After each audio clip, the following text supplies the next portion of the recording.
કુબેરનગરમાં ભૂમાફિયાઓએ Lawrence બિશ્નોઈના નામે ધમકી આપતા મામલો પોલીસ સ્ટેશન સુધી પહોંચ્યો છે। ભૂમાફિયા તેમજ ક્રિકેટ સટ્ટાના ધંધામાં સંડોવાયેલા યુવકે વેપારીની હત્યા કરવા એક ટપોરીને સોપારી આપી હતી। ટપોરીએ લોરેન્સ બિશ્નોઈના નામે ધમકી આપી 1 લાખ રૂપિયા પડાવ્યા હતા। હવે અમદાવાદ શહેર ઝોન 6 એ આણંદ રેલવે સ્ટેશનથી પકડી લેવામાં આવ્યો। તપાસમાં કુબેરનગર વિસ્તારમાં રહેતો સૂરજ ઉર્ફે બાબા નામનો સામાજિક વ્યક્તિએ સોપારી આપી હોવાનું સામે આવ્યું છે। હાલ સૂરજ ઉર્ફે બાબા સિંધી વોન્ટેડ છે।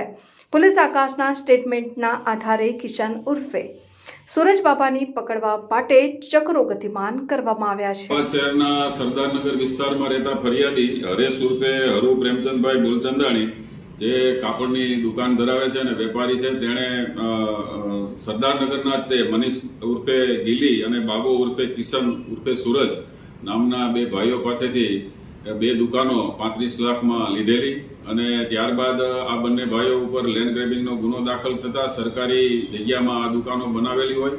જે રકમ પરત મેળવવા માટે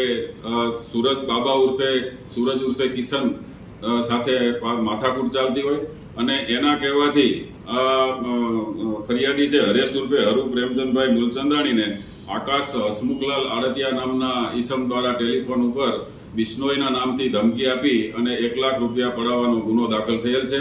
જે ગુનાના કામે મહેરબાન પોલીસ કમિશનર સાહેબ તરફથી આ તપાસ ઝોન 6 એલસીબીને સોંપતા ઝોન 6 એલસીબીના ઇન્ચાર્જ પીએસઆઈ તથા સ્ટાફ દ્વારા એને આણંદ ખાતેથી પશ્ચિમ રેલવે એલસીબીના સંકલન કરી અને પકડી પાડવામાં આવેલ છે। પકડાયેલ આકાશ હસમુખલાલ આલતિયા એ વડોદરા શહેરમાં રહેતો ગુનેગાર છે અને વડોદરા શહેરમાં ખૂન તેમજ ખૂનની કોશિશ અને મારામારી ધાક ધમકી આપવાના ગુનામાં પકડાયેલ છે। તેમજ રાજકોટ શહેરમાં પણ પ્રદ્યુમનગર પોલીસ સ્ટેશનમાં તેને જેલમાં માથાકૂટ કરવા બાબતે ગુનો દાખલ થયેલ હોય, જે આંતર જિલ્લા ગુનેગાર છે અને આ બાબતે જેને ફરિયાદીએ જેની પાસેથી દુકાનનો વહીવટ કરેલ તે બંને મનીષ ઉર્ફે ગીલી અને બાબા ઉર્ફે કિશન ઉર્ફે સૂરજ તેઓ પણ સરદારનગર વિસ્તારમાં ક્રિકેટના સટ્ટા, ખૂનની કોશિશ, મારામારી તેમજ ધમકી આપવાના અને લેન્ડ ગ્રેબિંગના ગુનામાં પકડાયેલ છે। આરોપી વચ્ચેનો સંપર્ક કઈ રીતે થયો અને કઈ રીતે હોપારી આપવામાં આવેલી હતી? કોઈ એવી કઈ પૈસાની લેતી દેતી હતી કે નહીં? આરોપી વચ્ચે શું કામ આવું કર્યું? આરોપી આકાશ હસમુખલાલ આડતિયા સાબરમતી જેલમાં હોય અને બાબા ઉર્ફે સૂરજ એનો જે મિત્ર છે દિલીપ ઉર્ફે લાલો એ પણ સાબરમતી જેલમાં હોય। દિલીપ ઉર્ફે લાલા મારફતે આ બાબા ઉર્ફે કિશન ઉર્ફે સૂરજને આકાશ હસમુખલાલ આડતિયા સાથે મુલાકાત થયેલી અને કોઈ કામકાજ હોય તો જણાવેલ।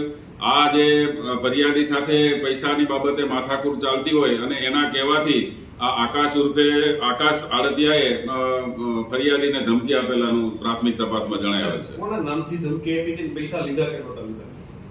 હાલમાં આકાશ હસમુખલાલ આડતિયા છેલ્લે સાબરમતી જેલમાં હોય અને બિશ્નોઈ ત્યાં જેલમાં હોય, જેને કારણે તેના ઉપર પ્રભાવિત થઈ અને એના નામથી ધમકી આપેલી। હાલ સુધી આ તપાસમાં કોઈ બિશ્નોઈની સંડોવણી જણાઈ આવેલ નથી। પૈસા કોની પેટે લીધા છે?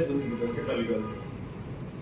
આરોપી આકાશ હસમુખ આડતિયા દ્વારા ફરિયાદી હરેશ ઉર્ફે હરુ ને અવારનવાર તેના પરિવારને ધમકી આપી અને જુદા જુદા સમયે આશરે 1 લાખ રૂપિયા પડાવેલાનું તપાસ દરમિયાન જણાઈ આવે છે।